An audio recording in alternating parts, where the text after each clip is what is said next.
DL News.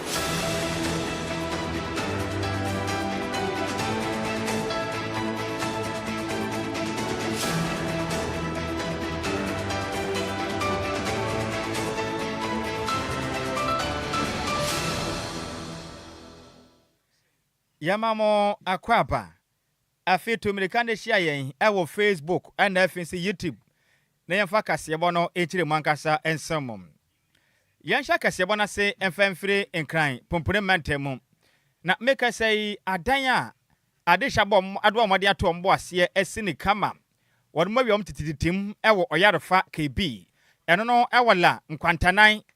mensenim ewo nkran pompone mantayi mu a tesanyasem kuma enipa bi abomoden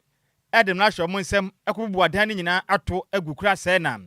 ne nyina da enam asasan wo mansotwe a ekoso nti na dwumade ye to dwa no meka si adan ahodo a asese no anyasem kuma na asemwe eto dwa ya anano ya wada atwam na eye march bosom na to so dumienu ewo mfempem mienu ne adenu nsiemu na enipa ye fra omo langas adodo na e fra omo sesene omba omode ade mra hwe omo nsem ma omode yakotu sa na mon we ya nyasem kuma de mfidie ekokububu adehye ya dan atimi atodiagu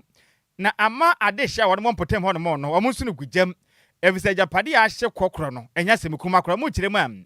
emra mkoto asase ne mpo wo di kan ya hwehwem mapa ehwe ehuni sei eyi protom kwa kwatena so yi anase dan mpo mko akoto no ensase no ewo ni po mko akoto edan no woni nsem no bibia dem pepepe owon krata wo ho ana wo mbade tu sa na mo ne nyina na adehye kirem am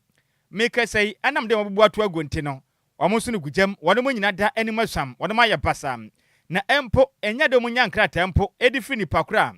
otu sa na mo nchense obabubu mo da nyina da etimi etum eto agom na mna de ye kasebo ye kopie mo ye ne eye Mr. Eric Kobra Osaje nkomo no o kirem a asemo ha adwempa papa no nkasa ne dan omoto dan no edifi Top Kings Estate Limited nchen na moto dan yo momade atena ase emfimpim ye ndu nantem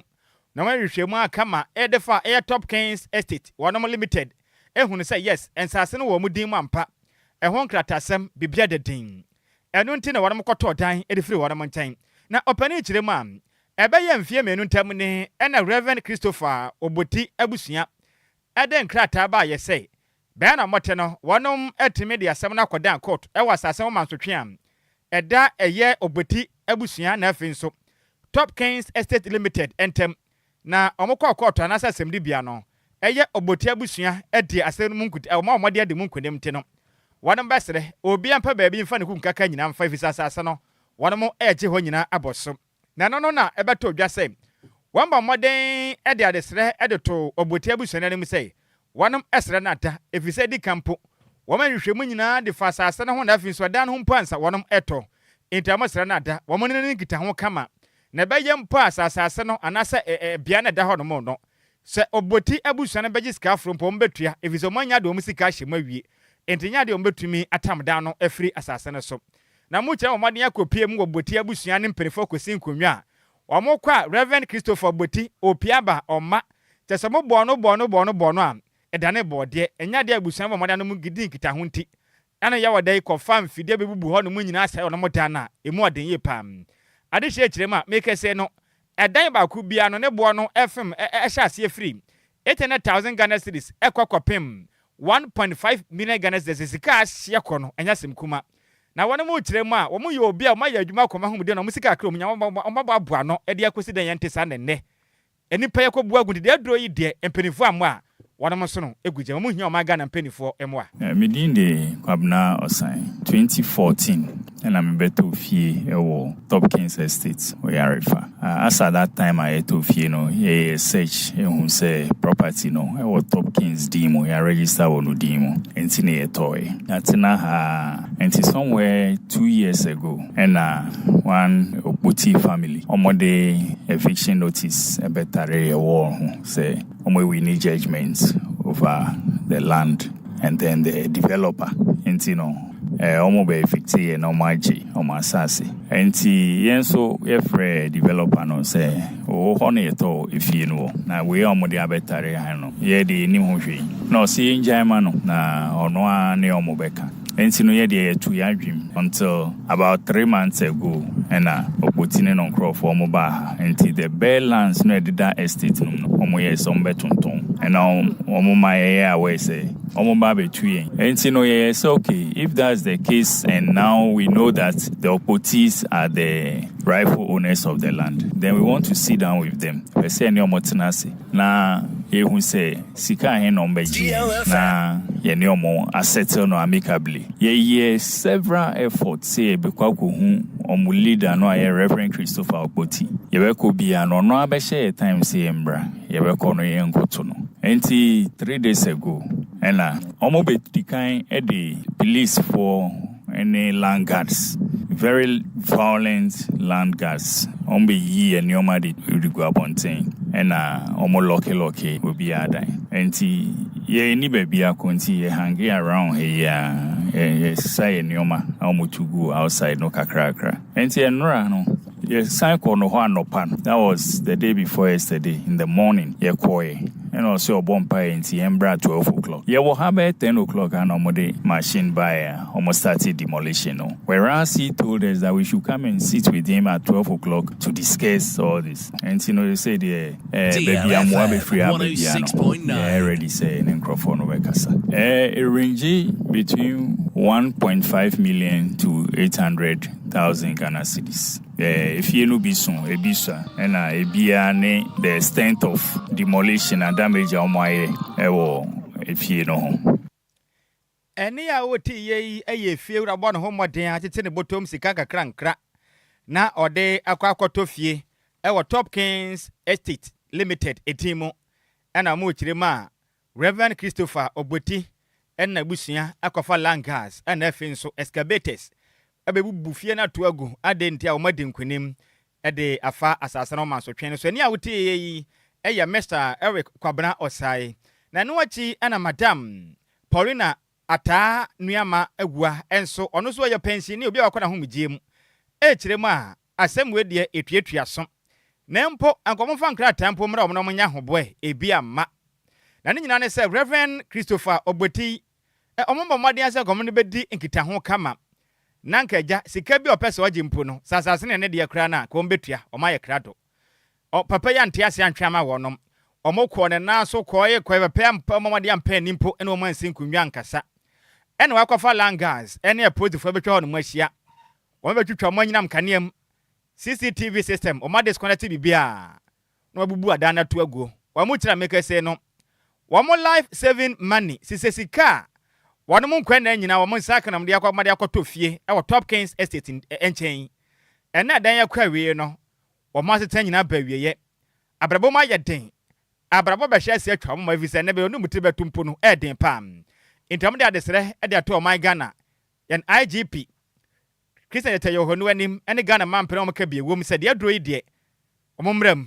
na machi eden pa pacho ya frame Paulina ata nuama awua na ene nansa be 6:30 ye wodem a ye mon devotion me ba na ehun se police fo agina ye gate anu nti ye pie be bisa se dia asam mo se Topkins ne ohen da asam na kokos no ma wini nti ye mpie no mo nyenya ngwa moti na se ye yi mangwa wanti se ye nti notice bia ye obo se ma mie gate na o meteki action di tuo jegira ye so ena me ma me ba kwan se o mie gate nto mu wura mu o ma yi menye na betugu abonten me bibia ye basa me gira ye kura mpo no me tise me hunya menye yimenye na tugu abonten nti anwumre mu ho no ye so mudundum ye street light mu twitwa cables ni nyina mu ye camera bobo dan ni nyina o mututu ni nyina ye fence wire ye efie nwu nyina o mobubu ni nyina tugu ye nti me ye na mkaje boy bako se o meyi me esi na wo inside ni mame ore mo mu ye man pelanga for bi borura efie ona na mo pai me window glasses ni nyina nti ho na fa se bi su na me dia mika ko sofu so wa say okọ ọmụ ame no hu ye mobo na asem na ye ntase ne ye nka osofo so wa ne ye ohene a ye Topkins ne to asase ne wọ ne nchen me ko mo so oni ho me ko hu lawyer no na me ko so lawyer ne na mu esu ye e ka kire de say ohu me mobo na me ba pe na wa me ni ba bia ko me nyina ye basa gu abonten eti ohu mobo o ka tem se bia case na akoduru no ontimi nya ho hwe etimi ba ye de me ni su ontimi da abonten ma de achi wa ha nra me da abonten wa ha sei e ma de achi ye eti anapa no ana ye hu say langa for no mu kura sekan no sia no na je so de che ni me ba kura ko na nim so ko yi me polytanka o akisikan wo so ya wo de be wo me ba no asa yi ni belt so the belt be gbakola na wo kwara ko ho rakola no na kwa kwara se mo nyina nchen enti awiare me ko tena ba bi kra ba ye dwen me ho a ye te enyema no ho a o ma yegu abonti na de ehu ya ne se o mo de budoza ba ye de sima ye juri bi da ye juri da ni nyina gu fom ye juri da ni nyina gu fom ti ye ni kamafo ti adofo meboa ye de o mo de ye ni ti ye ko pa che say so for so wa moa ye na ka ya task ye ka se no we kwa do da ye ti ye ni kamafo nti obi ya meboa ye estate developer now they ahanama mo no we ye friend that day no odumni phone enti adetie no ansa na oni ye ba be kasa wa hase enti onso ye nim ne ye ko oni ye me kasa won ka hwe nkyere ye ti ye hu ne ye ko obi adofo bi obetimi abebo ebi o meboa ye no be showcase they say ya pem ye hu ne ye nye ye ho se de in fact abrabo no enya bawe ya ne sa ene ya wuti ono so kan de hia wonom akwakoto asase e wo Top Kings Estate Limited etimo e wo KB en wo yalefa e na wote na mane bonidin e de Madam Paulina ata nuama ewua na enu achi e na Mr. Kwadwo Emreku ono nso na wofo ka ho na wofo abobra menne wonom akoma homgye mu twide amponko po ya adom kakra mo nsa kan ya akwakoje asase na afi nso dan e wo Top Kings Estate Limited etimo a akwaje ta opani kire mu se asemu asie mu ya efri se wonom awofo mpo e de nuro su a de ombedi mpo e den na koba said the mbubu dan tugu ye wie mpo pese mpo kopa na maame ohun ba bia wafa na maame na tonguru abo asasa ma kwara ho semi ye pombo moden senka wo mane Reverend Christopher Botibe sinkonwa kasa na nkaja sika bi obeji mpo no matua na nso mo boye pepe ya mpene ti asem asidi ya Ghana fo nka bi ne mu ya pa so me din de Kwadwo Mreku me a me gina hai eye me papa na maame nso ho na aka 7 years ago na kura ne abrewa omo penji sika ka bo mu ebeto ofiewi omo atena ha asomdwe mu at recently one sofo bi o so your sofo so wa eba ha se one estate developer no e wo land dispute na asam no court no na win case no wa win case na pese ne tena ase na resolve asem no peacefully sika bi no pese yetuama na we are willing but anytime that we go to this pastor no bia no na wa dodge yen obema ye time say ye mra ne tena ase ne nka asem no asomdwe mu no ye beko yesi oni ho ye beko yesi nda de wan na basa so for mua o da sora do o da do manu mua na wo da nipa se enti ya wo da no pa kwampore na mini ha me wa kwantwo mu na ma akokra ne o de sen ma bre wa frɛ me se Kwadwo na wo ahiu me se ma me wo kufodua ye adwuma tumirika bra adan alanga asefo aba ha na mu tu ye niam agu langa se tu niam agu sen de na ekoso se so fu so wa no se ya asase no wadi bem okokot no wadi bem nti no o gina asase na se na nya so fu so wa na mbre bia ye kono ho bia ye ntu no ya on pese ye de beka asemi no wo de langa aseba nkofo iba omo de ni eviction warrant ebre mu ana omo se da bi omo ba ne so batwetwe se kan wo so omo yi egu abonten na de na ekoso yi in fact mantimi anto medjuma me ye no so na se me dwane fira kwantwo mu eba anopatututu na ye kosofo so wa ho ye ko ne ntia se mo ka kire ne se Friday ne ye ne prayer days or ye prayers nti anopa no or ye prayer meeting ye tifie ho enso o ma ne ba pie yo obi a tifie wo fie no fo so ne kasa ye ne kasa so ye prayer meeting na no bompa ni wie nso a ontimi ne ye kasa preko nti ye nkone ye mbra 12 o'clock well ye na asemi hia ye nti ne ye kwa san aba ye ti hanu mu ana tenant ba ko occupant ba ko calm down, we solve issues the same for him my kwan kra ene omo ante ase o ene ya oti ye Mr. Kwadwo Mreku a onu gina mu e kasa de ma na wofo a benu omo kwakoto asase wo Top Kings Estate Limited edimu a ene wonu mu kirema Reverend Oboti abusia e de Langas ene potufu aba wonom adwira madan eto agwemu sem ene ye de asumwe Yantoa kasieba no so na Ghana embassy no ewo kata edin sema tuja echemu se ya de omofa adwen se ne ebe ya eye niema ekoso ewo honom no metimi abo Ghana fo nso eho ban no metimi age omonkwa a we na ichese ye emergency evacuation exercise omoye edi ama Ghana fo omo eti oman ni mu na ye notice omo di betu ja ye obenimbo so me ne de toso eye dunum wonfimpim yenu ne aduonu nsia ni mu ana embassy no echemu asa ejina sie we aban no efa nsam omo di betu ja kane no wɔ ɛyɛ ɔbɛnim bosom ne de ɛtɔ so nsia wɔ mfempem mmienu ne aduonu nsia nim sɛ ɔmo bɔ mmɔden ahyɛ sɛnea ɛbɛyɛ a ɛyɛ Ghanafoɔ ɔmo nso ɛwɔ kata na ɔmbɛtumi abɔ ɔmo ho ban ɛde afiri ɛyɛ basabasa yɛ ɛno kɔ so ɛwɔ hɔ na statement na ɔmo kyerɛ mu ɛyɛ one way ɛno bɛboa sɛnea ɛbɛyɛ a ɔmo wɔ kata no nso ɔbɛtumi afiri hɔ no ɔmɛtumi aba Ghana nti ɔmo bɔ mmɔden ahwɛ sɛ Ghanafoɔ ɛwɔ hɔ nom de ɔmɛtumi abɔ ɔmo ho ban na bɔne biara no ɛntumi ɛnka wɔm na ɔmo san so ɛde to dwa ɛkyerɛ mu sɛ wɔyɛ Ghanani na wɔ hɔnom na sɛ w'ani gye ho sɛ ɔnso saa exercise a wo ɛkɔ so wankasa nso no wobɛtumi afrɛ mu sɛnea ɛbɛyɛ bɛboa wo deɛ a ɛne ɛfa wo biodata pages no ɛfa ɛne wo passport ɛfa ɛyɛ ɔmo email no so a ɛno ɛyɛ doha@mfa.government.gh ɛno no ɛwɔ sɛ ɔhwɛ sɛ ɛyɛ benada ɔbɛnim bosom ne deɛ ɛtɔ so ɛyɛ dunson ɛwɔ mfempem mmienu ne aduonu nsia ne mu deɛ na watumi asubmit ɛyɛ biodata pages no ɛde ma ɛyɛ wo passport no ɛwɔ mo email sɛnea ɛbɛyɛ a wɔn so nea ɛbɛtumi ɛde waka nhyehyɛeɛ no ho na ɔmo bɔ mmɔden ahwɛ sɛ nhyehyɛeɛ wei ɛbɛtumi abɔ ama ahobanbɔ ho nsɛm so atumi akɔ so wɔ hɔnom na ɔmo san so ɛde to dwa ɛkyerɛ mu sɛ wei bɛboa ɛyɛ Middle East foɔ no ma mputu atumi aba na wɔn nso so a wɔpɛ sɛ wɔn mmɔ ɛyɛ ɔmanfoɔ bi ho ban wɔ hɔnom no nso bɛtumi afa akonnwa no so ɛtumi abɔ ɔmo ho ban ti wɔn ne nsɛm a ɛfiri ɛyɛ Ghana embassy no ɛwɔ kata. Yɛn to akaseɛbɔ no so yɛn mo nwura mu ɛwɔ man Ghana yɛakwan so kakra na meka sɛ no Ghana Private Road Transport Union ayɛ twanitia ɛka ne sɛ GPRTU ɛno ɛyɛ nkwankorɛ ɛyɛ ɔman Ghana hyɛnkafo nkabom kuo na wɔn mu kyerɛ mu a yɛmfa nto ɔman Ghana te asɛmɛ nim sɛ wɔn man yɛ nteɛ sɛ fango no boɔ no ɛnkyɛ bɛhuri sɛ kwam akɔ n'anim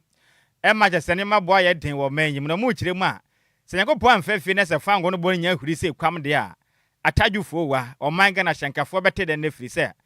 ɛhyɛntɛde ma wɔn apagye ma kɔ soro ma Ghana de hyia mo fotorotoro no matumi atua bi na kyerɛ mo hɔ ade a mapi ho na ahyɛnkafoɔ nkɔm kɔ yi ɛkyerɛ mu a bibia na wɔn matumi ayɛ sɛ kɔbasa ahyɛnkafoɔ no kyɛ sɛ ɛyɛfu fango boɔ no kɔ soro a wɔn ntumi nya ho hwɛ sɛ wɔn so boɔ no bɛtum na wɔn kyerɛ mu a nansɛn a ɔman Ghana nneɛma boɔ kɔ ofuo mi ɔman pende adesrɛ de to Ghanafoɔ nyina nim sɛ obi ama no ho mmɔden sɛ ade biara a odi hu dwa no ɔma boɔ no nkɔfom vi sɛ ne Ghana si de anya hoden bibia boɔ akɔfom kama fango so boɔ akɔfom ti ɔmo tete som toto siso hwi ma bibia kɔnkan nanso ne boɔ na huri kwam saa de a ɔmo ntumi ntena ɔmo so ɔmo to so na ɔmo nya adwuma mo kada na yɛhwɛ ne mu sɛ Nyankopɔn yɛ adom a ɛyɛ second pricing window no ɛbɛtɔ dwa na dwa de yɛ March bosom de to so dunsia na ba bɛhyɛ ase a bibia nsesa de a ɔman Ghana fango wɔ no bɛkɔ so mu kyerɛ ma yɛhwɛ ne mu sɛ ɛyɛ petrol no ɛbɛtumi akɔgyina ɔham de kyɛmu du baako ɛkyiripɔ aduonum sɔn per liter bia 11.57 per liter saa nso na mo twere nim sɛ yɛnka nkyerɛ Ghanafoɔ sɛ nneɛma wɔ nyina bɔ bɛkɔ soro de a ɔmo ntumi ntena ase ma saa aka no ɔmo nkuto mmɔnti no ɔmo hwɛ ne sɛ Ghana de hyɛ nyina bɛboa wɔde mo sɛ desert ne boɔ nso ɔmo hwɛ ne sɛ bɛpɛ mo de apagya ɛde akɔgyina ɔham kyekyɛmu ɛyɛ dunan ɛkyiripɔ ɛyɛ aduasa enum mekyerɛ 14 cedis 35 pesos per liter ɛno so bɛkɔ soro tɛba ne saa deɛ a wɔn ntumi ntena ase na wɔn kuto nsa mfa saa ka ne da enti yɛnka nkyɛn de Ghana de hyɛ sɛ sɛdeɛ korɔ no mo nso mbɛtua bi na mmerɛ ɔpanipɔ no ɛna ɔyɛ kasamafoɔ ɛde ma Ghana Private Road ɛyɛ Transport Union Mr. Abbas Imolo ɛkyerɛ mu sɛ sɛdeɛ korɔ no sɛ Nyankopɔn anya adom ne nnɛ sɛ fango no bɔ anya pagya deɛ a Ghana ne yi wotu kwan anaasɛ wokɔ adwuma na fotorotoro a bɔmmɔden sɛ sika no ɛnkyɛ bia ɛnyɛ no manim nya deɛ nanso makɔtena sɛ nhwehwɛmu kama no mohu ne sɛ sɛdeɛ akɔ ne bɛha wɔn deɛ a wɔmbɛto buo no mu na Ghanafoɔ a mo so mo fotorotoro no moatua bi wei ne nkrataa ɛfiri GPRT mpanifoɔ nkyɛn awia yi yɛde mo nkyerɛmu ɛso mo Yentoa kaseɛbɔ no so ne yɛmbɔ nwura mu ɛwɔ apuei mantam a na Ghana National Association of Teachers yɛtwa ne ti afrɛ ne Senate ɛno ɛwɔ suhum wɔ apuei mantam mu ɛde International Women's Day no kɔɔ so ukwada ɔbɛnim bosom ne da tɔ so yɛdu baako ɛwɔ mfempem mmienu ne aduonu nsɛm sɛnea ɛbɛyɛ ɔmbɛtumi ahyɛ mma nso anuonyam ɛsiane sɛ ɔmaboa ma ɔman ne mpuntuo nso no atumi akɔ so na ɛyɛ International Women's Day da bia yɛ afe bia mu ɛwɔ ɛyɛ ɔbɛnim bosom ne da tɔ so wɔtwe no ɛyɛ ade a yɛtumi ɛdi ɛyɛ saa International Women's Day yi ɛwɔ ɔman yi mu ɛtumi hwɛ ɛyɛ mmɔdenbɔ a mmaa nso abɔ ɛwɔ wiase afa na nyinaa nyinaa ene se ne omo bo omo ho modern wo man mu se mpuntu obetimi abam enu ntini etimi edi sa International Women's Day ne se ne be ye betimi abo ema abaso na afiwe fimpi mienu ne aduonu si International Women's Day no team na eda so eye give to gain balance the skill eno no any team na eda so e wa afiwe mu no mokasa e wo dwumadie na se ana ye guest of honor eye Suhu Mankrado ankobia hema ye nana akosua kran labi ene yama ne boni kontin hini kofi obo etwetwe komo no di tudwa na ochemu se e wo so mutimi ma emma akwanya so no mutimi kase for man mu niam ebetimi abo man no opeja oba mu na so otini si eye baby pie no so no betimi aboa ni entie man so ne omo kasa o man no entie esan se omo so no betimi aboa e wo man ni mpuntu omo betimi a kire se ne o man ni da chi betimi aye ntomo ma emma akwanya na omo so no entimi enchro ma adwen no san so kasa ye echire mu se International Women's Day eye ade omo bomodin aka se omo betimi akom ho abom ama mpuntu etimi aba eni jemu ni asumdue kwan se ne be ye betimi abo o man Ghana. Today, let us give our talents to uplift women, give our DLFM to amplify their voices, and give our commitment to ensure that every child, in fact every girl child in Kwadwo and across Ghana has a chance to dream and achieve. On this International Women's Day, let us remember that when we give, we do not diminish ourselves, we expand our humanity. We gain unity, progress, and joy. May we live here inspired to give generously, collaborate faithfully, and embrace reciprocity, knowing that together we will gain a brighter future. Eni ya uti ye Suhu Mankrado ankobia hema ya nana akosua kran labi na manibo ye nsem ni kontin ni kofi obo ana different poema ntemu ebesom ye. Yemfree apie mantem ne yemfe ya ne mfa nkyere mu awasante mantenem na make say first quarter general assembly meeting atodwa ewa figya kwable north eye mensenem awasante mantem na dwumade ntodwa ewo mensen no ana assembly no hall man dwumade etodwa na dwumade soronko etesa no eye openipon na ye aban enamsini edemand sha won mo figya kwable north oniminyamfo Emmanuel Jackson Akuma na tena dwam se dwamtani ma dwumade no na dwuma na todwa no eye district coordinating director and afinzu perform ka ho pini sentwerefo nyina akohia ma dwumade no ekwankane yipam na dwumade titru pa na omudie ni nyina ne sei no mkwa akoto aba apo penipom be yini so no enkwankwa ya president member enfa mense ne mo na mpuntudwuma entimi enkwanka se beboa na wonom aban na msini etumenya hoden apo adwumaden asom emense nom na asaya hwe abaton hye so mense omodin akotena ase kwakoto aba wonom koye no obi ada ntumi anyiniti eka openipa ne den ede honabo Collins eye danso pe no bo modin yiniti na mu kirem se dabi eni assembly members makoma akwadonu mienu 22 no wiyi wonom ma hye bedwani firi mu nyina ko bia wonom kirem ye say yes enya ade a wonom nyina obi abayiniti nto mu nyina gye atum se openipa ne den ede honabo Collins danso ono eno nkonko badwumaden enkonkosom adehia wonom ewo potem honom na make say eye president member honorable Collins danso ekirem say na ni age papa age atum so ono so epo adwumaden na wasom adehia wonom wo afigya kwable not mense no na wo kirem a odinase akase pam edema eye mense na assemblies makoma kwado numi no munyina ta na eche ne wonom na kwanya say onkosom ne mense no kirem say ade ba ko a wo hwe ne mu say obesere nkebom mapa obeyire ne ho aya adwumaden abo se mense no emprodwo betumi aba na afigya kwable not nso mpuntu aba na de hye ne nyina wonom ho ato wonom made nsem sei eja DLFM centrefo se mimiano enya minujidi na obia an congestion no mo se bi a di edesum assembly ni omo aso woni na omati amame 100% ne kanesa fi se 22 yenti asemu ye befa 100% ita se papa yakopon no shama ya etosubi jumedia yedi ewo assembly no ye ka se local government politics in nenso politics se rare ya yo ha 22 MPP for NDC 11 bia o jumedia anase nyina e o jumedia e biti e dia boa e fita campaign of na NDC yɛ 12 MPP yɛ 12 ɛnso ne nyinaa mu no sɛdeɛ yɛsi di ne dwuma no na ntɛbi size nea ɛyɛ deɛ ɛbɛboa afidie akabere no no ɛno na yɛn nyinaa yɛka bɔ mu a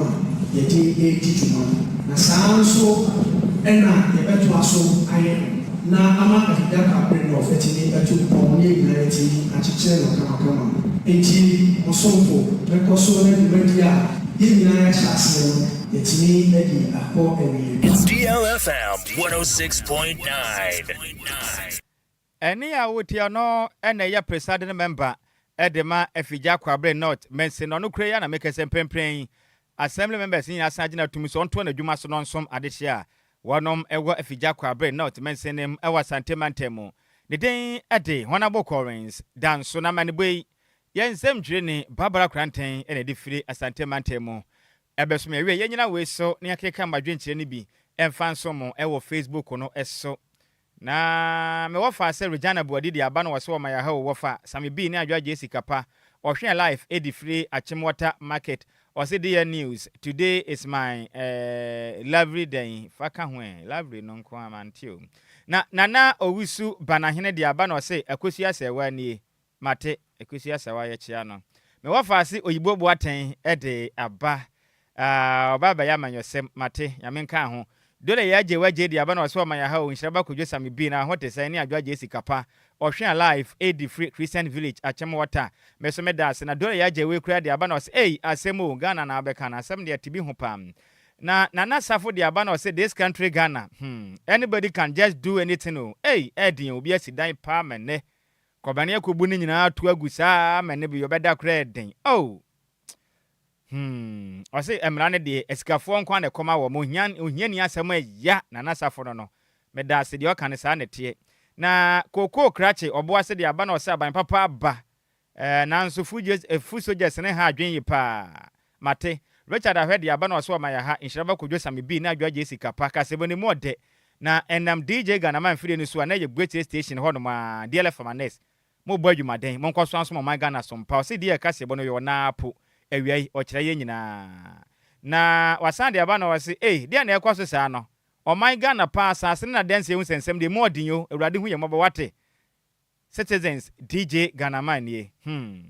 na me wafa se eye maami eye Frisha de aba na wase yenye yetu na adwumade ayebo esom oman Ghana we ka se bo nyina we so na yem fancy na ansan ye beso no Kofi Boame na me fa awodai ama me wafa se na happy birthday Eko Ediama Kwame Bosch we ya adwuma riches clothing ewo kofoludua ene wa woda so senior yakopon hira opa no woda no onye ne soronko onfira domo fini kokro bi mbehya woden adwuma bi a wo ye yakopon to supan fango so ye die ne kwatenten ne ahoden ne yesrede ma so happy birthday once again go to you Kwame Bosch wo ya adwuma ewo riches clothing eno ewo kofoludua we efia na msi na otonkra efri Eastern region ema DLFM Kontini Kofi obo ene yese yemfa woda sonko we yemfa yakopon tene ne mfa na woda no onye ne sonko kra na dedi ho bieu every DJ afiba nchen o say happy birthday yemfa ma eye Pastor Solomon eye Judidia Odro Pastor Solomon Judidia Odro ene ye wa woda de papa de mo kan nyina ni wa mo so mo wish glorious birthday daddy. Your unwavering support and guidance has been a blessing to me. Thank you for your tireless, compassionate heart and for getting me closer to God. May you be great in your ministry journey. From Esedria Doreen to Pastor Eye Judidia Odro Solomon, the second pastor at the Christ Apostolic Church International, Mampong Equiapem, and almost a young father Sunku, my papa, and Kupon Shira Paronta Trawashi, Mujumedia would so of Pono, and Kuponyo Kessie, or more on West Rano. Enye pi na don sato afoforo so a wapafa hude no oje ediamon happy birthday once again Pastor Solomon Judidia Odro wono wosompa boadwumaden se security pastor at the Christ Apostolic Church International mampo akwapnyango ponchi na woda no onye ne sonko kra we efiri wasoroba esedua dolin no odemaun mampon akwapem ehona mbutuyango ponchi na woda no onye ne sonko kra na ne kwa no ye nyina ye nim se fo na Abbas na woda ana no memendai Inti abas wasen ye wish you happy belated birthday. Ngu ponchi na woda no. Onya ne soronko kra, wone o pressure na yi ne friend saying na yi no ni ku ne friend saying. Omo ye lawyer fans of DLFM presenters. Yeah. Lawyer fans yama na woda fa. Yankopon ye ne kesi. Ana mi hu na yi ni AI picture bi efe pa. Me when I'm saying 49 wakodi hini. Guy pa. Yankopon sha na woda no anya ne soronko. Kasi abani ye de asi emusemufo ne ya maze. Mebele ntwene se mu ede ema yen. Champion Taylor ede ekopiem wo Facebook and for yitima kasebo no wenya bi ehwe ye. Me wafa se DJs gibi echinchim kasafreni from adesum ya wiei. Akenkafo ye mienu edi ameje so yo wofa. Osi ade the one at Nhyiraba Kwadwo Sammy bi mene. Adjoa Agyei Sikapa. Ya kwe na Adjoa Siki. Akire mu hima. Radio mu ya Santoa Michael Jackson. Dad Lumba ne nwumutuo mu eyere no oba adwuma pa radio ne ne dia ene yem papa ene ye friend say ene Dad Lumba special nti ene dia adwuma die ne ye soronko Dad Lumba dia ne nwumu nsem na bakosem nyina na hankuto one kwam yefu me wofa ene fi sexy journalist e ba na abahima won be som samle kopim no miense mamu nyina moniti a adehye. Give us P capsules. Give it to me, baby. Give us core capsules as well. And man, me nyina koko yade. Sisi yade amamanya yem timotete womo no. Yedro no. Manumbi amama de me ho. Give us core capsules. Mrs. Moye ding. Give us core capsules. I give it to you, baby. You give it to me. Oh yeah. Hey. Give us amen ni jia bebusuemu papa. Na bema ka give us P capsules. And ni give us core capsules bomu nom dia na enije ni ahoden no wa brudo give us P capsules meme wadi ifiedu watwede kronkwan na efa give us core capsules apemfo abatan wo mo manufo ne nkwada wo ne ifiedu mienu nka ho e wo drosto bia motifonko give us herbal center teshi mobile and teshi aduami phone numbers 0543 222 470 and 050 685135 FD ahwehwe sa ejedi enkrato yimu agiatum. Follow us on our social media handles on our website, DLFMonline.com, on Facebook, DLFM